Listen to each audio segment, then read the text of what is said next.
the finish line of this fine program. We have been hitting a ton of NFL today. We are going to talk to Max Starks in just a little bit. He is the sideline analyst for the Steelers. Also, a two-time Super Bowl champ. Pretty good. Pretty good when you can have a couple of rings. And he's also 6'7", 350 pounds, just a massive human, massive individual. That is a massive, massive human. And listen, Clay, you are not a small human yourself, but for you to say that someone's a massive human, that's really saying something. The thing about being like 6'3", 6'4", in between there, 6'3" and some change, when somebody's like bigger than you, you know they're extremely large. And that's a guy you walk by and you're just like, wow, how does he fit in a plane? You know, he's got to get 2 seats. And how often does that happen to you though? Like you are not a small man, Clay Harbor. So like that doesn't happen to you often, I imagine. No, but in the NFL locker rooms, I'll be honest, I felt like I was a little guy. Like they would make fun of me for being small. Like in the say New England Patriots, Gronk's 6'7", 270 pounds. Martellus Bennett, 6'7", 275 pounds. Then you got me, you know, I'm 6'3 and a half, 250. Like, oh, we got the little guy, Clay. So I always thought I was small because I'm hanging out with all these monsters. Little did I realize that these guys are just ogres and I'm actually the normal one. All right, we do have Max Starks on the line, Steelers analyst, he a two-time Super Bowl champion. Max, I don't know if you caught that, but guys like you made our friend Clay Harbor here feel pretty small and insignificant, and he himself was in the NFL. Hey, listen, there's aberrations to everything. You know, I was just in the outlier column, you know, and Clay was definitely in the medium to above average. So, I mean, we were still close. It's just a little bit different. You know, I mean, I didn't get the glory of catching any balls. You know, the closest thing I got to was pretending to run a fake route and run a quote-unquote rev route for Hines Ward, even though we called it a pick route back when I played. You never got to do that little sneak off the line near the end zone to catch one of those touchdowns? Man, so I auditioned for it. Here's the I was the extra tight end for a number of years, right? And we were in training camp practice doing what we call Friday Night Lights in Pittsburgh up at Latrobe. And I had a cast on my left hand because I'm left-handed. And I ran a shallow drag from the left tight end spot, you know, 3 yards in on the goal line. And Ben threw the ball right to my cast hand. And I tried to catch it. And he was like, well, so much for your receiving career, Max. All right, get back on the line. So that effectively ended it. So it was one pass in training camp that determined that I was not good enough to carry that pass.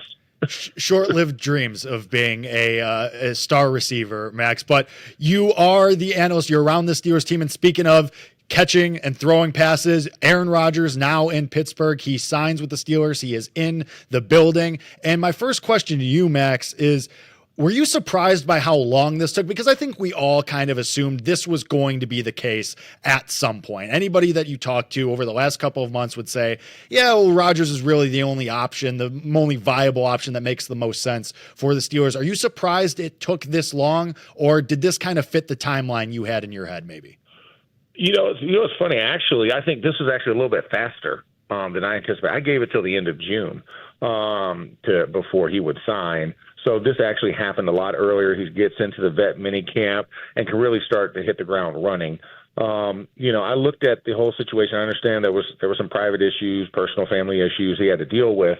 But I think for a guy of his experience, his age, I mean, the guy's going almost 2 decades playing in the NFL. What would some OTAs running around in, you know, jerseys and shorts really going to help him with timing, understanding the offense? In today's age, the offenses are on Microsoft Surface tablets. They're digital. You don't have to have the physical paper copies like back in the day with the 3-ring binder, and you could only have it there. You know, and then of course, you know, Grim Reaper would come. You know, where's your folder? You know what I'm saying? Like now they just lock you out access wise. You know, it's a lot easier of a process than it was back in the day. So I think there were plenty of ways for Aaron, if this was the ultimate goal of his, which kind of was intimated by Mike Tomlin down at the owners' meetings, and Art Rooney obviously was like, hey, we're going to be patient and wait for him. I think there was other ways that he kind of got himself prepped and ready before having to physically make an appearance there. But I'm just glad that now, you know, now that he has signed, it has to be 10 toes in. You have to be 100% committed. And I think that's now where he's at. So I'm happy. And like I said, it happened a lot sooner than I thought it was going to happen. I think there's no better person to ask about this question than you right here, Max Starks. what about this Steelers remade offensive line? Because Rodgers coming in puts more pressure on them than ever before. You don't have Russell Wilson that can run around and maybe get out of a couple things. Justin Fields maybe get out of a couple things. You got Broderick Jones moving to left tackle. Troy Fautanu coming back. Zach Frazier, the second-round center. Jones allowed the second most sacks last year. Aaron Rodgers was the worst quarterback with at least 300 attempts EPA-wise versus the blitz. How confident, scale 1 to 10, are you that this offensive line can hold up for a 41-year-old Aaron Rodgers? I'm at an 8 right now. I think that's kind of where I'm at. I love what Zach Frazier and Mason McCormick did last year. I mean, for true rookies going in there, Zach, came in, owned the job from day one, and just played phenomenally. I mean, he got injured, missed a couple of weeks, but just looked fantastic for a rookie. I look at Mason as well. They really worked well together. The physicality and some of the technical things, Mason started to clean up towards the end of the season. I feel good, of course. And then you got big brother Isaac Siamalo there. That can be kind of the head of that entire group of young guys. And I think for Troy actually had beaten out Broderick, but got injured in the preseason, and then, of course, got injured in the regular season as well. So I think for Troy coming back, he looks a lot stronger, healthier. He's in good spirits. I think he will pick up where he left off and be a nice fixture at the right tackle. The biggest thing is going to be, can Broderick make the transition over to left tackle? And so we'll see that. I think he has the athleticism and the physicality to do that, but it's going to be about marrying the mind with the body to go out there at left tackle, because you can't be as aggressive.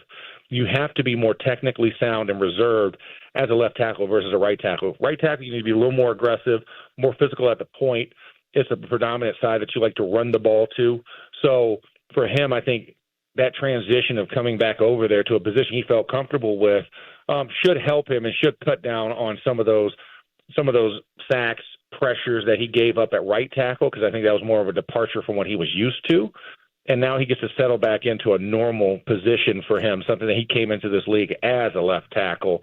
So I think it will help out, but, it will be contingent about how well Broderick transitions and how quick he gets to the transition of left tackle, because it will take some time. And good thing is he has this summer to kind of work out those kinks. I remember making the same transition after my third year in the league and moving over to left in my fourth year.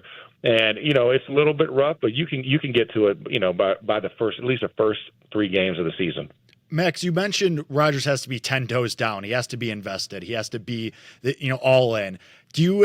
How do you expect that to work in that locker room? How does he ingratiate himself, and how long do you think it takes for Rodgers to earn the trust of these guys? He's coming in not at the buzzer. You said you thought it would take until the end of June, so it's a little sooner than maybe you and some others expected. But how long do you think that it'll take Rodgers to ingratiate himself in that locker room, and what does he have to do to make that the case so that he has these guys trust and can be their leader?